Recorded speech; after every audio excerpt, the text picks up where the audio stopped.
Hello বন্ধুরা, তোমরা সবাই কেমন আছো? আশা করি তোমরা সবাই ভালো আছো। আবার একটা নতুন ব্লগ নিয়ে চলে এলাম। দেখতেই পাচ্ছ সকাল সকাল একটা ব্লগ নিয়ে চলে এলাম। আজকে সকাল সকাল তাড়াতাড়ি ঘুম থেকে উঠে পড়েছি 9:45টার সময়। দেখতেই পাচ্ছ ঘুম থেকে উঠে পড়েছে। আজকে যেহেতু পরীক্ষার জন্য আমি ভিডিও আনতে পারিনি, মা আলু ভাজা করছে, কুড়ো আলু ভাজা, দেখতেই পাচ্ছ। আর আমার যেহেতু সামনে পরীক্ষা চলছিল 11 সেমিস্টার 2, ওই জন্য আমি ভিডিও দিতে পারিনি। আর তোমরা একটু সাপোর্ট করো, অনেক দিন পর ভিডিও ছাড়ছি, একটু ব্লগ। আর টিফিন করতে বসে পড়েছি। আজকে টিফিনে নিয়ে নিয়েছি ভাত, আর সাথে আছে কুমড়ো আলুর তরকারি, ডাল, সাথে আছে চানাচুর। কে কে ভাত দিয়ে চানাচুর খাও আমার মতো অবশ্যই কমেন্ট করে জানাও। আমার মতো উদ্ঘটে উদ্ঘটে খাওয়ার কারা কারা খাও অবশ্যই জানাও, বুঝলে? চলো টিফিনটা আমি করে নিই। টিফিনটা করে তোমার সাথে একটা কথা, চলো টিফিনটা করে আমি বেরিয়ে পড়ছি মাঠে যাওয়ার জন্য। আর ভিডিওটার শেষে একটা জিনিস আছে, তোমরা দেখতে থাকো ভিডিওটা শেষ অবধি। একটা নতুন সারপ্রাইজ আছে তোমাদের জন্য। চলো মাঠের দিকে যাই। মাঠ থেকে আমায় ফোন করলো, সবাই আছে যেহেতু, আমি যাই একটু মাঠে, একটু ঘুরে আসি। চলো।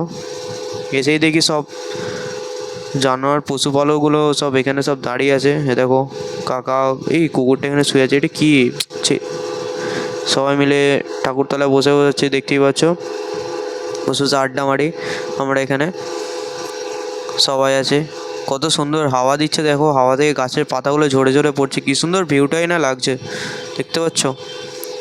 চলো বসা, আমরা গল্প টল্প করে এবার বাড়ি যাব। কত রোদ্দুর দেখতে পাচ্ছি এখানে। কিছুদিন আগে সরস্বতী পুজো হয়েছে, আমরা দোলেতে ব্লগ আনতে পারিনি, কেন জামা পামা সব ছিঁড়ে ছাড়ে যা অবস্থা হয়েছিল আমাদের, মানে ঠিকঠাকভাবে আমরা উঠে বাড়িও যেতে পারিনি। এত দোল খেলেছি, এত কাদা ফাদা মেখেছি। আর আমাদের বাড়িতে আজকে হরিনাম হচ্ছে আমাদের এখানে, বাড়িতে ধুলোট করতেছে, দেখতেই পাচ্ছ।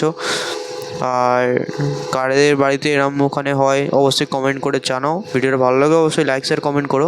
চলো সারপ্রাইজটা তোমাদের দেখাচ্ছি আমি। চলো 1 2 3 স্টার্ট। দেখাই তোমাদের সারপ্রাইজে কী নিয়েছি আমি। এটা দেখো তোমরা, দেখো আমি নিয়েছি একটা হ্যান্ড গ্রিপার, যেটা দিয়ে আমার হাতের পেশিটা ঠিক করব।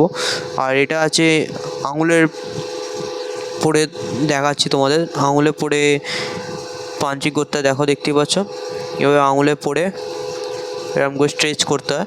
আর পিছন দিকে হাতের যে ভেনগুলো এগুলো বেরিয়ে আসবে, দেখতেই পাচ্ছ। এটা আমি এই আজকে অর্ডারটা ঢুকলো আমার কাছে। অর্ডারটা করেছিলাম আমি পরশু দিনকে। অর্ডারটা সাপোর্ট করো, অনেক দিন পর ভিডিও চাচ্ছি। আমার আর চ্যানেলে 300টা সাবস্ক্রাইবার, তার কটা সাবস্ক্রাইবার আছে তোমরা একটু করে দাও, সাপোর্ট করো, অনেক দিন পর ভিডিও চাচ্ছি। চলো ভিডিওটা ভালো লাগলে অবশ্যই লাইক শেয়ার কমেন্ট করে থাক। আজ অবধি দেখাবো কোনো এক ভিডিও। সবাইকে বাই বাই।